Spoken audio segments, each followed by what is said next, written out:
nine, eight, seven, six, five, four, three, two. Are you ready?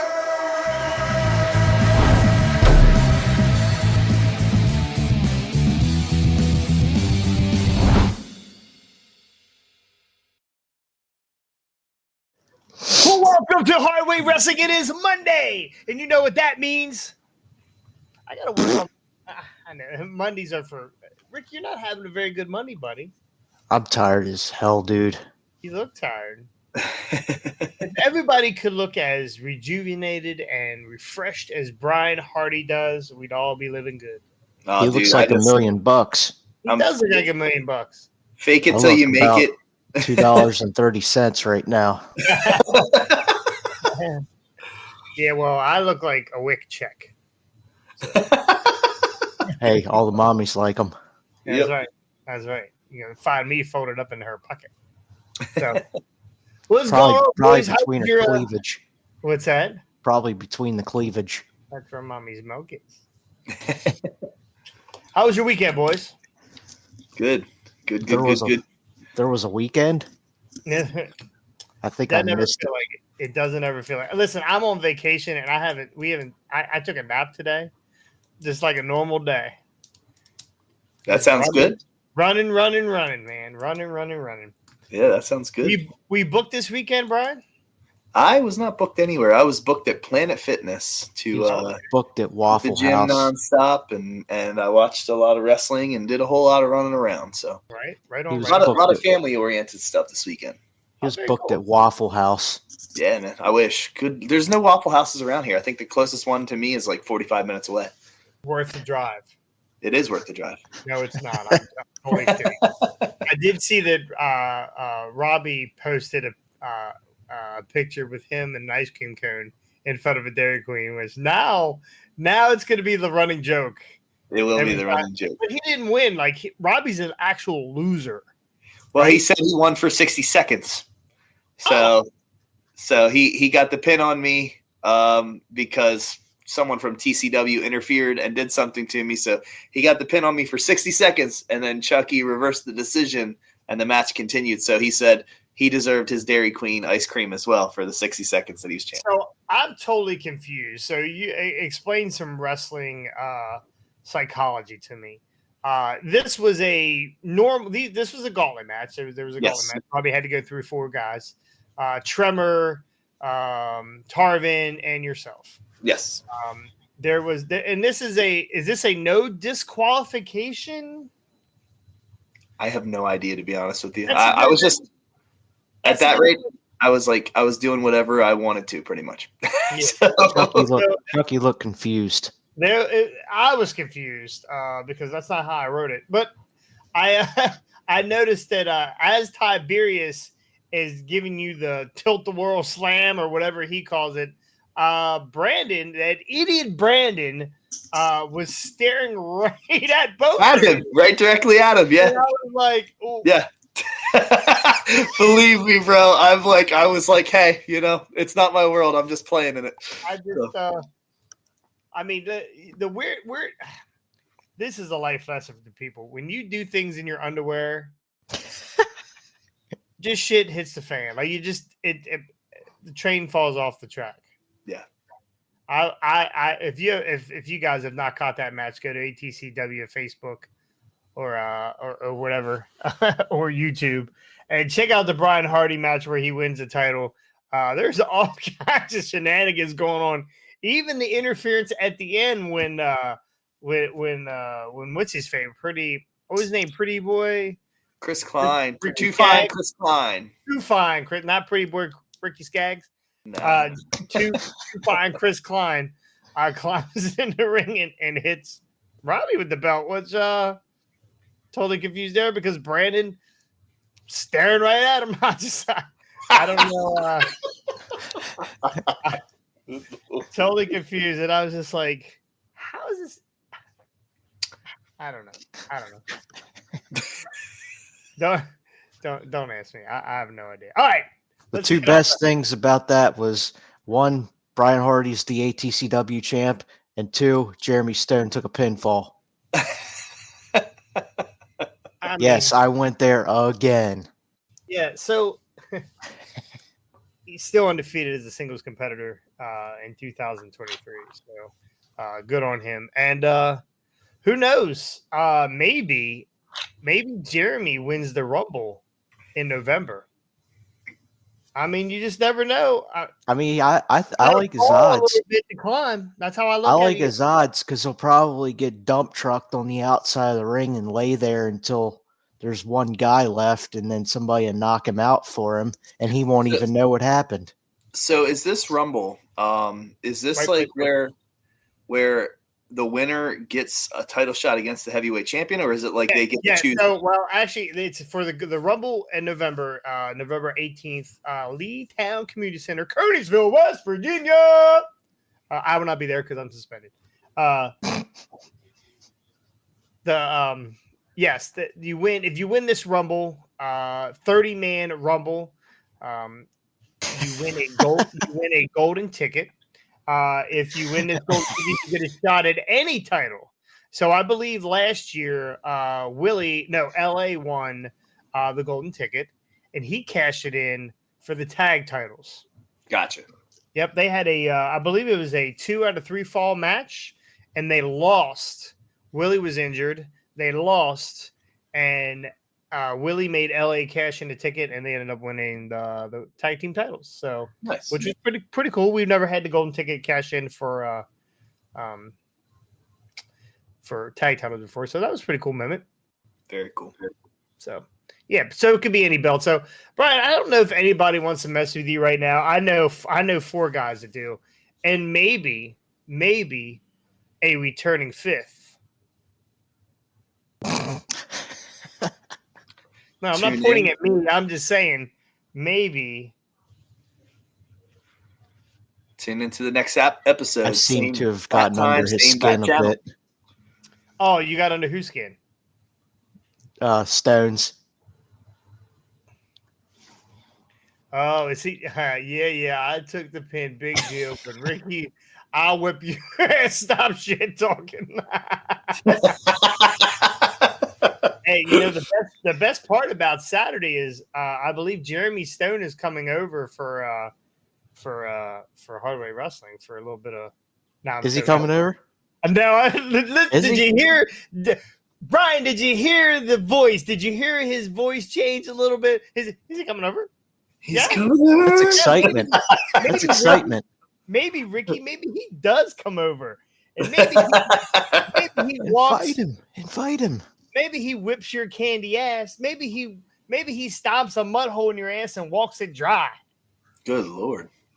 Boy, am I waiting. No, I didn't invite Jeremy, but I think I might now just because I think 2 mega powers like Hogan and Macho Man coming together, brother. I think I'm digging the Macho Man costume back out for Halloween tomorrow night. Oh, yeah. The big time. You're going to wear it to work. Maybe for a little bit, but I'll end up getting all that shit in the way when I'm trying to do shit. So, Giant Eagle in the big time. Trying to do shit and can't get it straight. Got shit all over. Oh, yeah. Dig it. All right. So, first topic. Ronda Rousey is all elite. So what's the deal? I saw her on an independent card this past weekend. She showed up at Lucha Suave or Lucha something. I guess Shafir, her friend, Shafir. Shafir for Maria Shafir was there. MMA or whatever. Ronda was sitting in the front row. Most of the night, guys just kind of mess with her. And then I think it was an impromptu tag team match where she got in the ring and had somebody in her leg, had somebody in her ankle breaker. Made Brian Kendrick tap out. Oh, Brian, nice. the Brian Kendrick? Yes, the Brian Kendrick. Oh, gotcha. All right. Well, supposedly Ronda Rousey is in talks with Tony Khan to come to All Elite Wrestling. Oh boy.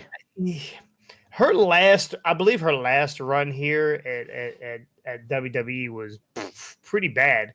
Not great. The whole thing with Shayna got better as it went along. But For the most part, not a great run. Not a Have they, great run. It's so they haven't terrible. done because I anything with didn't even know- Shayna since either. Like, has No, she you're right. done They it? haven't. Yeah. No, they put her in some single stuff that they haven't pushed her yet. They haven't pushed her. I had no Terrible clue Ronda booking. Rousey was even gone from WWE. Yeah, a lot of people didn't care that Ronda Rousey was going Yeah. from WWE. So, A lot of people wanted Ronda Rousey gone from WWE. yeah, she is go away heat for sure. She definitely has go away heat. So, all right, so just say that, and this is all rumor speculation. We don't know that this is going to happen. Supposedly, she's supposed to show up at the next AEW pay per view, which is Full Gear. Full Gear. The 18th. So that's the rumor that she's going to show up at Full Gear. I don't know who she would go against. They wouldn't put her against Saraya because she would kill Saraya. Saraya's on her last leg anyway. They're gonna put her right at the top of the card, probably. Right at the top of the card with the rest of the women. Yeah. Yeah. And they You're show either top card or no card. They show probably a For total Rampage, I mean. 3 shows a week. They probably have a total of 40 minutes of women's matches. And Well, 25 of it's on Rampage. Sure. Yeah. We need to figure out the situation with Wi-Fi inside of that building on the 18th because I want to be able to watch this pay-per-view backstage. Oh, well, you're screwed. I know. You're screwed. That building, that building in Leetown is it's out in the country, right? Yeah. It's way out in the country, and you're lucky electricity goes out that far. I believe that they have this little thing out back that they're winding. Yeah. Keep the building lights on, but yeah, no, that's that you're not getting any reception. You'll get reception when you first get there, and then when you leave, for some reason. So, but yeah, good luck. You have to watch it when you get home. But so Ronda Rousey, if they decide to bring her in, where do they put her? Who do they put her against? Does she go right to the top of the card? She's not the greatest wrestler in the world. She's not bad. She's not the greatest wrestler in the world. She's a little snug, So who could they put her against that she wouldn't kill? Brian? I think she's going to go right for the Outcast girls right away. So. Okay, are the Outcasts still together? No. Okay. No, but I'll say like somebody like Ruby Soho, somebody looks like a badass. They'll put Ronda Rousey against her and then just have her kill her. All right, so that's Ruby's I mean, that's next injury. easy squash. That's Ruby's next injury. Go ahead. Yeah, she'll politic herself to the main event of the women's division. So Sheeta's the current champion. They'll bring her in, put her up against Sheeta, and unfortunately, Sheeta will probably eat a loss and lose her title. I don't want to see somebody that. Said Jade. Somebody said Jade. Who is Chris Rios that says, "Hey there, gentlemen," and Brian? What's up, dudes? I don't know. Hold on. I have no idea, but he is. I think he just shit all over you. All over me? He just said, "Hello, gentlemen," and Brian. So, yeah, it's just a wrestling fan. It's all good. What's up, dude? Okay, just the rest. These fucking wrestling fans are all alike. All right, so they bring her in. Brian thinks they're going to hit her with. Owen says Statlander. Statlander, right to the. I mean, that's right to the top. Do we really want Ronda Rousey holding the AEW? She's not holding the TBS title. I mean, what do you do with her though? They're going to have to pay her some money, right? If you pay her all kinds of money, you're going to want to push her. Tony Khan's got all that money up in Julia Hart's hat. Oh, well, maybe that's true. Maybe she gets misted. She ends up with a black eye or black eyes, and they put her in with the we'll call it Julia Hart and her group. Anyway, we're speculating here. We have zero idea what's they're gonna start a women's tag title. Do I think they're going to start one? Why not? I mean, why not? They don't push the women enough for me. I think there's probably some good women on that roster. I know there's some good women on that roster.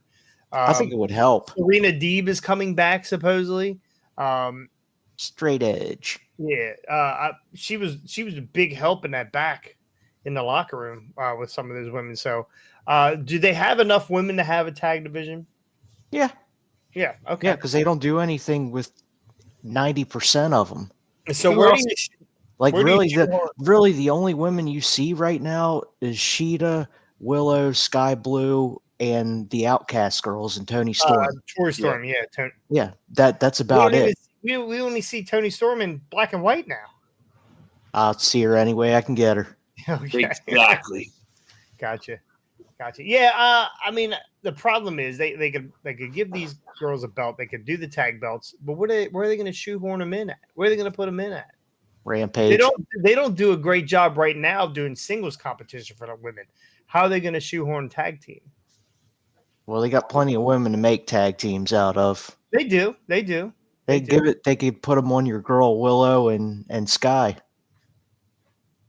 Yeah, I don't know. I don't know where they're going with that. That there's a whole thing going on with Sky Blue got misted by Hart, and she's got a black eye, and now Willow's got something going on with her eye. And what's the other girl that's running around with Willow? I thought that was Sky. There's Sky, Willow, and then someone else. Can't remember. Yeah, I'm blanking on it. Oh, Game Changer Wrestling. You know, that wouldn't be we are getting Game Changer pay-per-view in Seattle. Or Maria, her Mercedes Martinez and Diamante. Oh.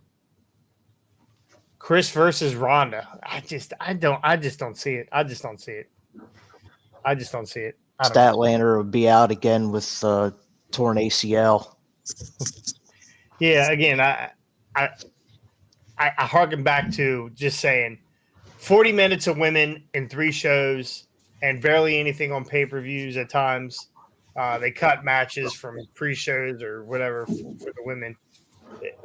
The women are not a priority for AEW. So why are we bringing in? They did absolutely. I mean, they did put It's a cash grab. Yeah, they did. But who are they? What demographic or who are they going after by bringing in Ronda Rousey? I think they would be more concerned about like meet and greets and stuff like that take place before Dynamite, that they would kind of use her to excel in more so than the on-screen persona. But I mean, that's most of what. Yeah, she's not doing that shit. Yeah, like that's most of what AEW does, though. Like they take a lot of these people and they sign them, and then they don't really use them properly on TV. But they'll like come meet so and so before the doors open. Yeah, it's another one of Tony Khan's ideas to try and pull some ratings. Come hang out with Ronda Rousey in the Dark Order. Yeah. I don't know. I just say that the catering crew. And will catch me by the carrots. I don't think that they do enough with the women, and I don't think adding Ronda Rousey is going to really spice up anything. They added Saraya. Saraya was a flash for about a week, 2 weeks, and then that was it. They put the title on her, and that was very lackluster. I never really expected much out of Saraya anyway. They're treating her like glass. Yeah, you could tell that, and we've said it back on some of the other podcasts. And if you've not seen this podcast, make sure you go like and subscribe on YouTube. You can go back and check those out. We've said it before. The last couple of matches she had after she won the title was like real shaky. So you could just tell that she wasn't comfortable in the ring, and maybe she doesn't trust who she's in the ring with. Maybe she's seen some shit so far. I mean, she's like, ooh, I don't know if this company's really for me. Yeah, I think maybe that Moxley and Ray Phoenix match scared the career out of her. Right. The referee, yeah, right. What if I'm laying in the middle of the ring with a broken neck? Is the referee going to make my opponent pick me up? And do the move again. Right. Do it again. It didn't look good. Right. That's fucking training shit there. Slam him again. Slam him again. So. Anyway, Ronda Rousey, All Elite. We don't know yet. I guess we'll find out at Full Gear, and Brian won't find out to the next day because he won't be able to. So wait. We got Rousey speculation, and then we're still waiting on Mercedes Moné, right? Yeah, still waiting on Mercedes Moné. There's your match. Oh, Book yeah. it. Mercedes is not doing that. No. Did you see how she just acted to a fan here recently? She calls her own shots. Yeah. She calls her own shots. She's not wrestling Ronda. She's the I believe she boss. didn't want to have anything to do with Ronda when they were in WWE together. So At least we won't have to hear Michael Cole call her the boss like 30 times in a 5-minute spot. So real quick, we didn't talk about this the other day with Flair showing up in AEW. By the way, yes, the Woo was still on the intro for SmackDown, right? Still on there. Andrade's over there. Rick's over there. I mean, Orange left. I guess that doesn't matter. Do we get Charlotte in AEW? Is that the next thing? Is that the next big one? Well, considering she's still under contract with WWE, and but how much longer is that? Yeah, but then you got to wait 90 days until they get through that non-compete. So there's 3 months. You're saying Rick won't be alive long enough for her to be there. Well, what do we got between now and March, right? Is it March? Was that Stinger's last match? Yeah. Well, I mean, by then, Flair would be a full-time wrestler. Yeah, he'll probably have more match time in the women's division. I believe Flair takes that belt off of MJF in December. Oh man, never say never. All right, we're gonna move on here. Not a lot to talk about today, so we're trying to drag some of these out. So, Bryan Danielson injured again. That's unfortunate. That is crazy that this guy. Now they said that he got injured in the Okada Orange Cassidy match, but then I saw reports that he didn't get hurt in that match. He got hurt in the Andrade match where he took a back elbow. Now we don't know where the reports, what report is true, but it's a broken orbital bone. Don't jump right on that, boys. Don't jump right on that. So I missed the pizza cutter news on that. There was no pizza cutter news because I just read it. I just read the second story today, and I've been running around all day. So that's unfortunate because Danielson just came back from that forearm injury. Didn't he have an injury before that too? Well, I mean, that I don't know. I know Okada broke his arm. Yeah, and then Okada there was another like short-term injury, or maybe he was on the concussion list at one point. Yeah, but yeah, he's just had a string of bad luck with injuries. I think he's concussed now. I think that's part of the deal too.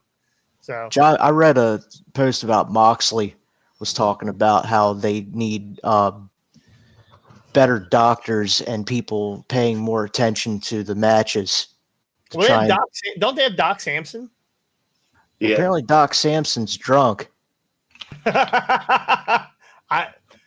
Brian, have you ever worked in the ring when Doc Samson was on the outside?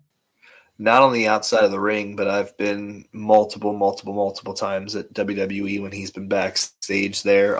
Because he wasn't even really doing the ringside gimmick until the Jerry Lawler thing happened. So before that, he was just constantly in the back all the time and taking care of guys. Cool guy. I mean, their whole WWE's whole staff, as far as doctors are concerned, and stuff, are really cool. But speaking on that as well, I can honestly say that whether it's an independent show or whether it's the big time, it just goes to show that any doctors pertaining to professional wrestling really do not give a crap about what is going on in the wrestling business. It's one of two ways. They don't like you and they're going to prevent you from doing whatever it is because they just don't like you, or they're going to have a bunch of cash thrown at them and they're going to say, you're good to go. You're cleared, even if you're not really cleared. And that's just the way that the business unfortunately works. But I mean, that's way further down the rabbit hole than just WWE and AEW. Well, wait a minute. Let's whoa. Let's back the fuck up here a second. Are you saying that the doctors will keep you out if they don't like you? Yes. Really? Yeah, I'm gonna get a lot of heat for that. I was actually asked the other day. That's weird. Should we edit this out, Brian? No. You guys get a lot more from me than anybody else. I'm being dead serious when I say that. Like, there's a lot of stuff that I just normally wouldn't speak on, and for some strange reason, I feel very comfortable speaking about it on the hard way. But I turned down multiple. 4 viewers.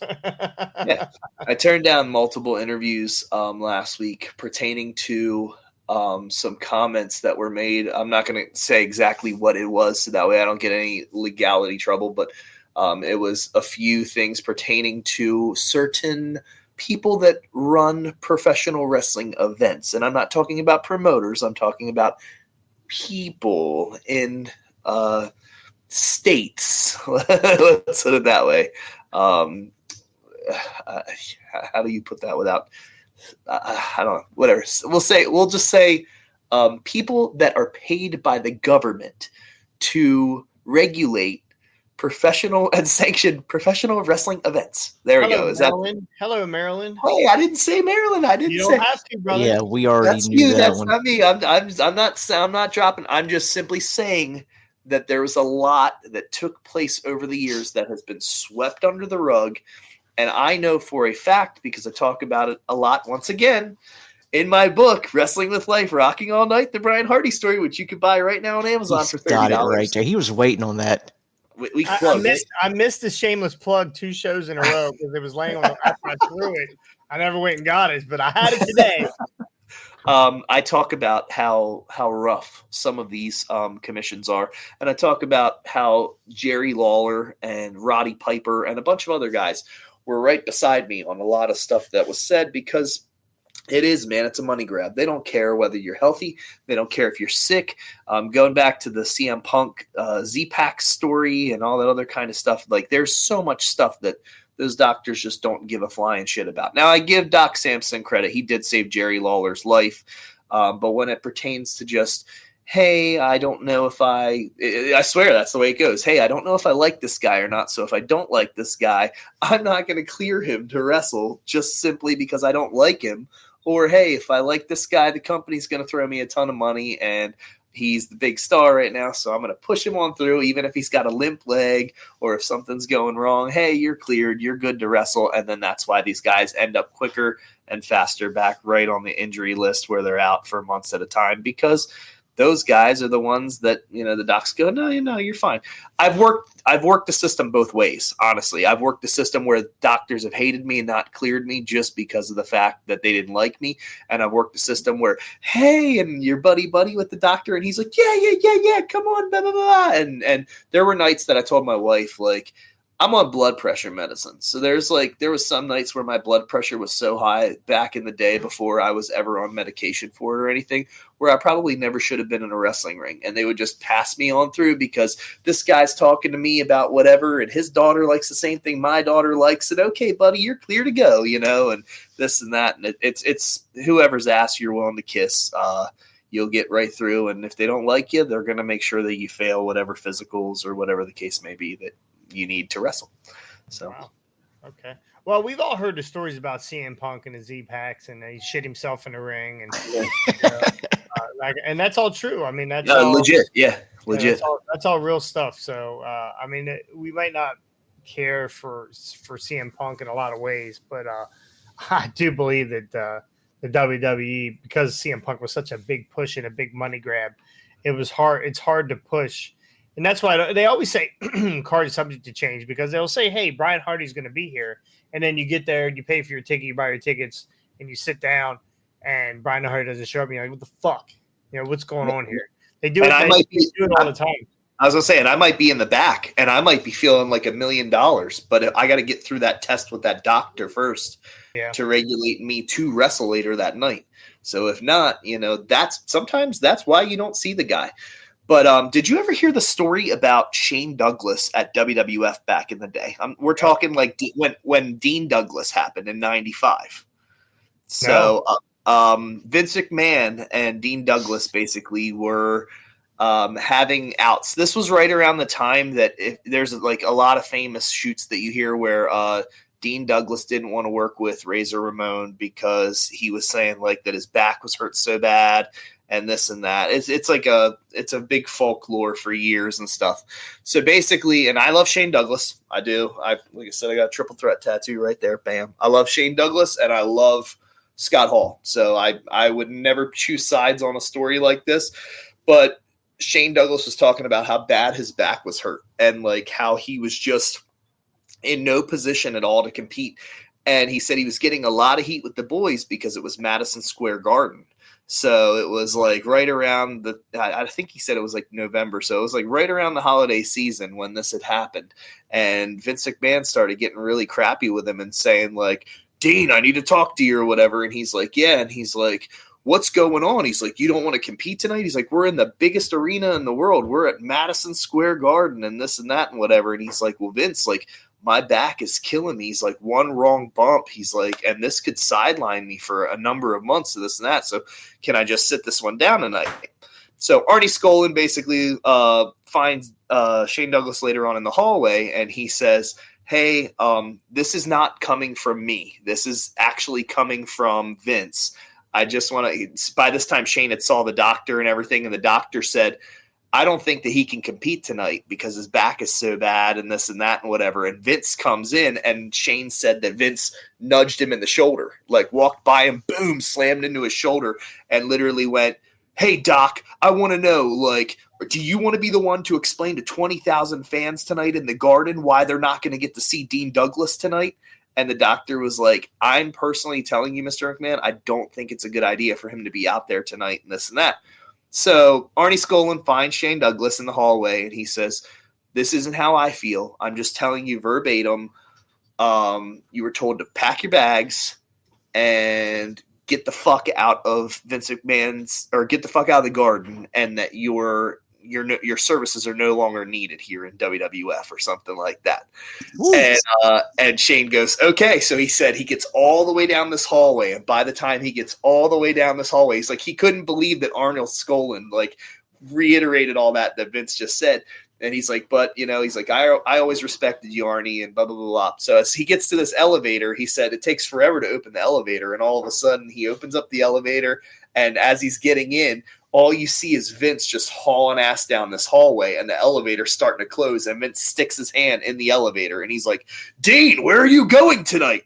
And he's like, well, he's like, according to somebody, and I'm not going to mention names, you didn't need my services, get the fuck out of the Garden, and blah, blah, blah. And he like says verbatim what Arnold Skolin said to him, and Vince goes, no, well, give me one of them shoot promos that you're so good at, and blah, blah, blah, blah, blah, and this and that. And Shane said, okay, you want that? And he said, yeah, go do that or whatever. And he's like, okay. So Shane Douglas went to the ring in the middle of the Garden and cut this huge promo on Vince McMahon and everything like that. And he said by the time he got into the back, he was expecting everybody to just like be ready to like rip him a new ass and stuff. And he said no one was to be found at all. He said, and that was the last interaction that he had ever had with Vince McMahon.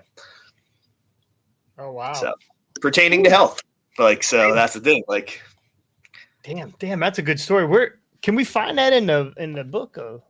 Not in that book, but you can find that story from Shane Douglas on you can find that story on freaking YouTube because Shane's told that story a number of times. But it's kind of sad though. Like I said, it just goes to show like how much people really do not give a shit about your health in the wrestling business. Legit, it's about this, bro. It's about this, and I tell you, and in indie wrestling, you don't make a ton of money. You don't make a ton of money from bookers. I mean, you make it all on the back end. But I know how much of a pain in the ass to have to switch stuff around. This guy's not going to show up, or this guy can't work, and this guy can't do this, and this guy can't do that because his neck hurts or whatever. I know how much of a pain in the ass it is to have to change a card. But not in a million years would I ever say, fuck it. You'll be fine. You'll be fine. Go out there and shake your pants. Those mats are hard to clean. They are hard to clean, but I mean the trunks too. The trunks would be ruined. Like I never understood why people go out there in white trunks because that is a shark. Yeah, that is a shark waiting to be a problem. So. I think the rule for white trunks is only if you're going to be blading. If you're going to be blading, then it makes the most sense. Yeah. That's kind of the dead giveaway. You blading or he's gonna shit. He's gonna shit everywhere. He's gonna shit. All right. Well, we know Bryan Danielson is planning on going to a lighter schedule here coming up in the next year. So hopefully he can get healthy here and he's able to go because we like Bryan Danielson. Somebody mentioned on the Facebook page that he's washed up. That dude will stretch the shit out of you. Yeah, I mean, and the thing is, he could retire. He's made his money, but he loves the business so much, and he genuinely is such a good human being. Like that, I'm like, yeah, I want to see him wrestle for as long as he puts possibly on some phenomenal matches. Yeah, he really does, and they're all Iron Man matches, right? He doesn't do anything part time at all. So I don't even him going to a part time schedule. I just don't see it. I don't see it. But it's whatever. It's about his health. He's got babies and a hot, flexible wife at home, so he's got to make sure that that he stays healthy. So. I wonder if he ever thinks that the worst prank that the Bellas could ever do is pull switcheroo on him. Oh, I would pretend I didn't know. Yeah, I mean, I've always wondered that about Twitch. Oh, hey. Whatever. I think you can tell one's a little bit more pretentious than the other. So, all right. Last topic. We have a brand new documentary on the CAC called Superfan. Did you get Ricky? You haven't seen this yet, have you? Negative. No. I started watching today, then didn't get a chance. But Bryan is officially. Have you ever met this guy, Vladimir? I've never met Vlad ever, which is crazy because I really would like to. As a kid, he played such an important role in my pay-per-view watching and my television watching and everything because he was always in the audience. And the other day it was weird. I saw my dad write on Facebook and a few of the other guys that were talking about how important Vlad was to, just the wrestling scene, just how important he was as a fan and stuff like that. And you would know right away, even if you don't know who we're talking about right now, you would know right away. If you saw a photograph of him and you've been watching wrestling like your entire life, you would know exactly who the guy was.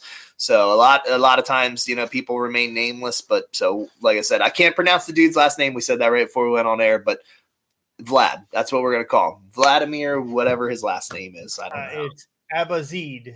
Yes. So, but I mean, you want to talk about just all these old school WWF pay-per-views back in the day and old episodes of Monday Night Raw and stuff like that, where he's just sitting front row in the audience. And it's funny because on the documentary, they talk about like how people thought they knew him it's all story and rumor and innuendo and stuff like that. Everybody was like, oh, that's Vince McMahon's personal trainer. That's how that guy gets all the tickets and stuff like that. Come to find out in this documentary, which is really cool that they even decided to do a documentary on a wrestling fan and a super fan at that.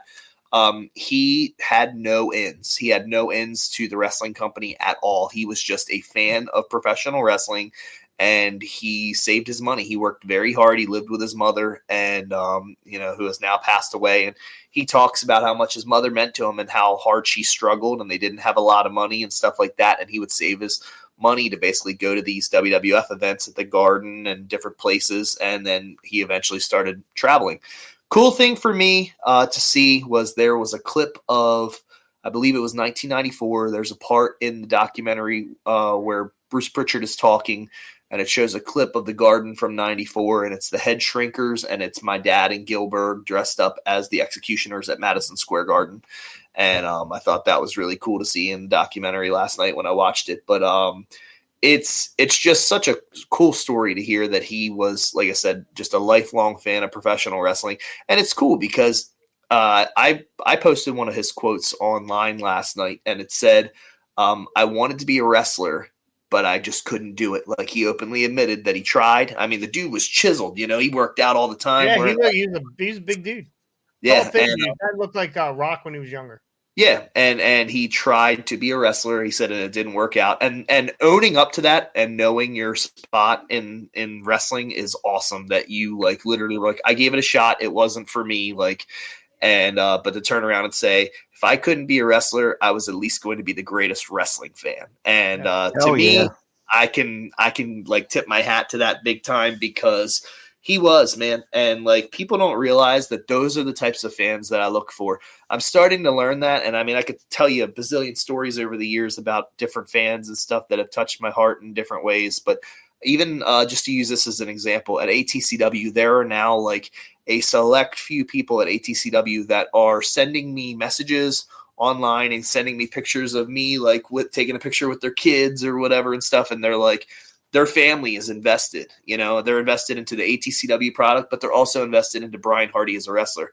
So I'm like, that's so cool. And I make a point now every single time that I see them in the building to treat them like they deserve to be treated. They deserve to be treated like $1 million because once again, we don't know as people what folks are battling in their life. So we don't know what they're giving up. We don't know if a parent is battling a nasty divorce. We don't know if, the electric's about to be shut off in the house and they, don't know how they're going to make their bills and make ends meet and stuff. You think about all this different stuff running through your head when you think about wrestling fans. And then you're thinking, no matter what the situation is, they took their hard-earned money and spent it on a ticket to come see you, entertain them for 2 hours, and forget about every single thing negative that they have going on in their life. So if that's, like I said, years from now, if that's how I'm going to be remembered, like, hey, we were having a really rough time in our life, and you literally were able to get our mind off of all of our bad problems in our life, and you made our family feel like we were important to you and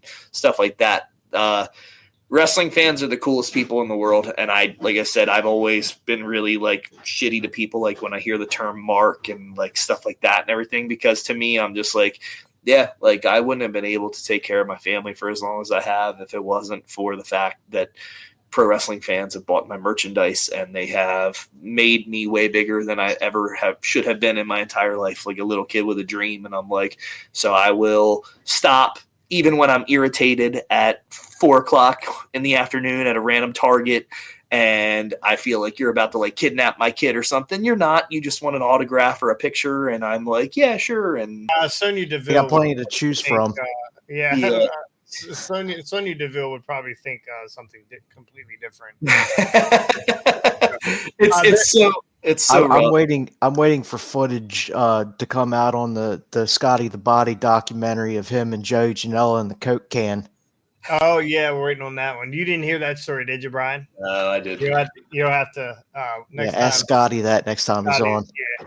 So there's at ATCW there's a couple that sits in the corner, like right on the corner that's their it's almost their assigned seats. Mr. and Mrs. Coon, older couple. It's the guy with the cone who screams into the cone, he boos into the cone. It's more of a scream than a boo. I love it. You grab he's part of he's almost part of the show. Yeah. We all know him. We all love them both. And one day it just hit me because I knew that he had some health problems, and she had reached out and said something to us. And we always save them a seat no matter what. Our front row is always sold out, except for those 2 seats we hold for them. But I just had this one day. I was just thinking, man, one day they're not going to be there. Yeah, and it made me sad. And I'm not supposed to be sad. I'm supposed to be ha ha ha, good, fuck you. Yeah, I'm not. But that kind of stuff. They are legit fans, and it's not just ATCW. I show up at TCW. I walk in. There they are, right there. They are. They actually, cool story. TCW is a Virginia promotion run by KG Red. I don't know what their money situation is, how much they bring in, how much they spend, whatever. But I know that the Coons go to every one of their shows, and I know that they didn't have a ring bell. They were using a phone in a microphone, and George Coon was like, yeah, we can't have this. He went and bought them a ring bell. That's awesome. That guy is totally invested in the wrestling in this area. They live in Culpeper, Virginia. They drive 2.5 hours to an ATCW show once a month. That's awesome. That's what they do. So the fans are, at the end of the day, the fans are why we do what we do. Yes. Even though they hate us and they love us, I get the double middle finger from a woman with no teeth in the front row. I know that, and that's true. That's true. If you've been to an ATCW show, you're going to see less teeth in the dentist office. But I know that those people, they're there every week to boo. Yep. And it has killed me for 3 months now that I've been so wrapped up with other things that I could not be with the show. And I know that there's, and maybe it's just me in my head, but I know there's people that are like, and I get messages like, hey man, are you still you still at ATCW? We haven't seen you in months. I get it all the time. I'm like, yeah, no, I'm suspended. I'll be back maybe next year sometime or whatever. Depends on what Chucky wants to do. I know there are people there to see Brian Hardy. I know there are people there to give the double middle finger to Jonathan Cross. And I know there's a guy in the third row yelling, I can beat Jeremy Stone. Just let me in the ring with it. I know that there are people out there like that. And that is why Brian and that is why myself, that's why we do it. That's why we do it. It's for the fans. So absolutely. And this documentary, which I have not gotten a chance to watch it all. I watched the first couple minutes. Scotty says we don't want you there, Cross. Well, there you go. Now you got somebody in the fifth row because he can't afford front row tickets. In the fifth hey, row, wait, he's in rows 3 through 5. Yeah, where he is in right. Scotty is in arm reach of the ketchup packets. That's where he wants to be. So. But then there's that guy that's like, I don't ever want to see that guy again. Well, guess what? And it's crazy because Vlad is 62 years old, and I don't know how old that documentary is. I think it might be like 3 years old. So by now he might be like 65 years old. Yeah. But they've been putting it on the shelf for some reason. I think it was filmed like right around 2020 when the pandemic happened, because it talks about that quite in the documentary. But I think that now it just finally got its release on Peacock. So if that's the case, then he says in the documentary he was 62, so he'd be 65 now. He's using a cane to get around, but he's still like, just to hear his passion about how much he loves wrestling. He talks about how many WrestleManias he's been to.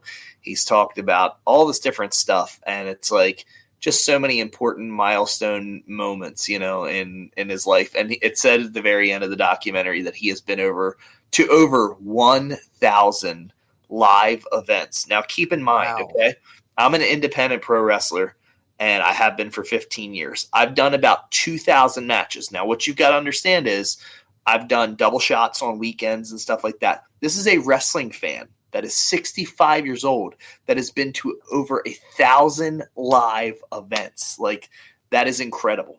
Absolutely incredible. That's what, 45 years of wrestling. I mean, easily 45 years of going to wrestling shows, depending on what time he started. So, and now you like I said, you just think about like just all the history. Like he was there for everything. He saw the WrestleMania 10 Shawn and Razor ladder match. He saw, Hogan and Piper. Like there's just so many different things. Like that's the iconic thing, right? Where he jumped, Piper pointed at him, got him up on the ring. I guess he thought he was getting in the ring, right? Because that's what I would have thought. It was like, fuck it. Now's my time to shine. It did. And he said, "Who do you think that I should bring in the ring?" And he goes, "Hulk Hogan!" And then, right, and the crowd went fucking crazy. And then he spun around and was like that guy was electric. Yeah, to see his house. I mean, his I guess it's an apartment because he lives in New York. But to see his apartment and all of his memorabilia that he's got, it's so cool. He's got stuff that they show in that documentary where he's got a Rockers t-shirt that Marty Jannetty and Shawn Michaels gave him. He's got an American flag that has Hulk Hogan's blood on it. He's got all this different stuff. And I'm like, yeah, man, that's pretty cool. I don't want to start any rumors, but I hear that Vlad is the one that buried the body that Marty Jannetty killed when he was 15. I can't say. I don't know. I don't want to spread rumors, but I heard that was, at the bowling alley that Marty Jannetty worked at. The guy that he killed, Vlad helped him get rid of the body. So yeah, he might know something. Who knows? But he's been around. If you have Peacock, you definitely got to check it out. It's about a 37-minute watch, and it's definitely worth it. Goes quick. 37 minutes, right? So, all right. Well, that's going to do it here for Hardway Wrestling. You guys got anything else? We did not get one mention to Prince Nana today.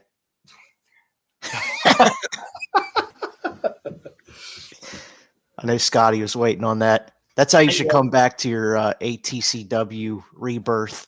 Oh yeah. We'll see. I don't know. I guess so busy, man. I'm so busy. I'd rather sit behind a microphone and just bullshit and write shit for you guys to fall down to. That's just a lot easier on me. But I did.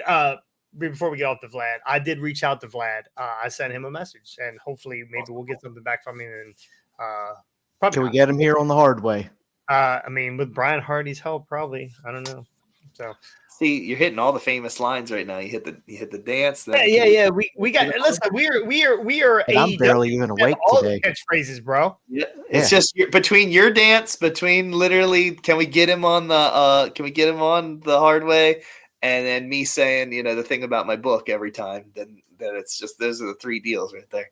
They're going to be the new merch shirts. We got to get a hold of Tony Khan to get this shit running. Can we get him on the pod? That's the next shirt. Can we get him on the pod? Yeah. Brian Hardy's God. Can we get him on the pod? Yep. Ooh, I like it. 10% goes to all Brian's kids. It's gonna need a lot more for all them kids. Oh man, you ain't kidding. Oh no, Scotty said we did not mention the soup spoon once either. You're not here, Scotty. We can't hit your mark, buddy. Yeah, you got to be here for that. Yeah, we can't play your music. You're not here. Next episode is the preview for Crown Jewel, correct? That's right. This Thursday, we'll be live. So if we get Scotty on, we'll have the soup spoon, and then he can also tell you the story of Joey Janela and the Coke can. Oh. All right, now, cool. if somebody says to you, "Hey, I'm going to tell you a story about a Coke can," I don't know. I don't know if I want to hear it. I don't know. Yeah. I don't know if I want to hear it, but this one's not bad. Superfan Scotty. Superfan Scotty. He loves MCW. Him and Joey Janela are like that. Only because they sat beside each other on an airplane. That's why they're like that. But yes, him and Joey Janela are buds. So, all right, let's go do it here for Hardway. Like Ricky said, we'll be back on Thursday. We're going to do our Crown Jewel preview and whatever else pops up during this week. It was a slow weekend. The Kenny Omega MJF match. Brian, did you get a chance to check that out? I watched it late last night, and I thought it was really, really good. Excellent. I cannot get enough of the kangaroo kick. That is for sure. So Indeed. So MJF, we can just cover this real quick. Just before we get out of here. We got 6 minutes. Does MJF drop this title at the end of the year? I don't think so. I don't think so. But I think the more and more where everybody thought his contract is up. Yeah, everybody thought he was going to go to WWE. I even said on the last episode that I thought he was going to go to WWE if he was smart. However, he did mention a comment the other day that after that match with Kenny, that he felt that might be a reason for him to stick around. Kenny was playing him up there a little bit, talking him up. Yep. Yeah. After the match, Kenny went fucking down on MJF to make sure he stays there. So he said, "Let me show you why they call me the cleaner." Yeah. Let me get it dry. I don't know. His contract's up at the end of December. They're calling it the bidding war. If you don't have a contract or you're not signing a contract now, unless he's signed something we don't know about, right? And which is hard these days to not know that something is done. There's always some stooge somewhere. Why would you keep that belt on him if he didn't have a contract? That's true. My thing is, I don't ever know that this would honestly happen, but we can just play like the screw around game and see if it would ever legitimately be a thing. What if he just let his contract expire, right? He was still the champion. He wrestled for the championship at AEW, and then literally was like, I'm just going to go wrestle on SmackDown or Raw one night as the AEW champion because I'm not under contract with AEW. And then literally goes and just wrestles one time for WWE and then comes back to AEW again. You think it could ever happen in this lifetime? You think we would ever see something like that happen in this lifetime? Never going to happen. We saw the Ric Flair and Hulk Hogan back in the WWF days where Flair showed up with big gold. We saw Taz show up on WWF. I mean, we saw Taz show up on WWF as the ECW champion, And then him and Mike Awesome in Indianapolis wrestled. It was a WCW contracted wrestler and a WWF contracted wrestler wrestling for the ECW title. There's Scotty with the zombie Luthez. What does that say though for your company though? What do you say? All right, so MJF decides he's going to SmackDown. All right, let's play devil's advocate. So he goes to SmackDown. He shows up. He wrestles Roman Reigns. He's the AEW champion. Not fucking happening. Not happening. But he shows up, and he wins both belts. And now he's back and forth between two. Roman shows up on Dynamite with the belts. AEW world title and says, "Acknowledge me." Well, I mean, what if we just do? I mean, I know that would dummy it down or whatever, but what if we do like MJF versus Gunta, and it goes to a time limit draw or something like that, and it's just that's it. It's just a title match real fast, and it's just time limit draw, and then he goes right back to the other company again. Who makes money there? I at that rate, I really don't know. WWE. But I mean, I was going to say the thing is, at the end of the day, it would have it's WWE show. It will be WWE's money, and they already Tony. got the money. The money's already there. They've already paid for the people in the seats. The only thing they're gonna make is viewership. Yeah, I was going to say that's what I was going to say. The magazines and the Tony Khan would shit Julia Hart's hat. That is absolutely true. Yeah. He would shit in Julia Hart's hat, and then have to eat it. I think that would be awesome. It's never gonna happen. There's too much legal bullshit involved now for. I just think back to the days, like I said, of Harley Race versus Bob Backlund, a WWF champion versus an NWA champion, and that was territory stuff, right? That was all territory stuff. Well, that was at WWF, like that was at the Garden, but it was Harley Race versus Bob Backlund, and Harley came over as the NWA champion, and they just did like a 35-minute Broadway or something like that. And there was no social media. I mean, back then they could make things disappear like it never happened. Yeah, nobody's getting that poll. Nobody's lose his belt to somebody, and then when they brought it back to TV, it never happened. Didn't he lose it on a house show? That was the Rockers in the Hart Foundation, I believe. Okay, yeah. See, they tag titles before you can make that shit disappear, but now it's they ain't getting that Polaroid. That Polaroid's not going to be developed in time if they see MJF with the AEW title sneaking into a WWE arena. Yeah. I mean, I think that would be awesome if he showed up. MJF signed a contract, signed the contract and showed up 5 minutes after he signed the contract with the AEW belt. I don't know. Tony would shit his pants. I don't know what he would do. I don't know. But that would be awesome if he just showed up and LA Knight's music hit, and then LA come out and squashed him. And send him and his AEW title back to AEW. Get the fuck out of here. I mean, just in a dream world, you know what I mean? Like, I know we probably never see. What do you pay? What do you pay MJF for one day? For one day, probably about $500,000. Wow, really? Yep. I was thinking around 50. About 500. 100,000. That's 5 times what he's making now. Yeah, five times.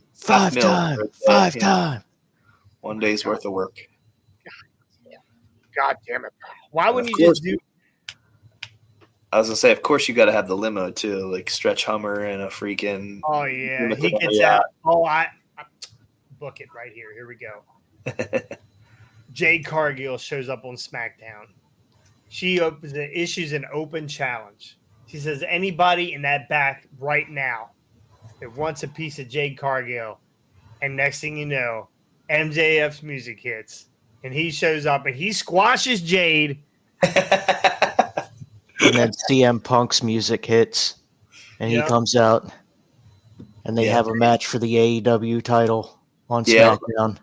On the lower, I think it just really depends on the guy. I mean, on the lower end of certain talents, you could probably get away with like 25,000 or 50,000 for this or that or whatever, but I think with a guy like MJF, if you're going to do it, it'd definitely be like $500,000 for a day. God, that would be ridiculous.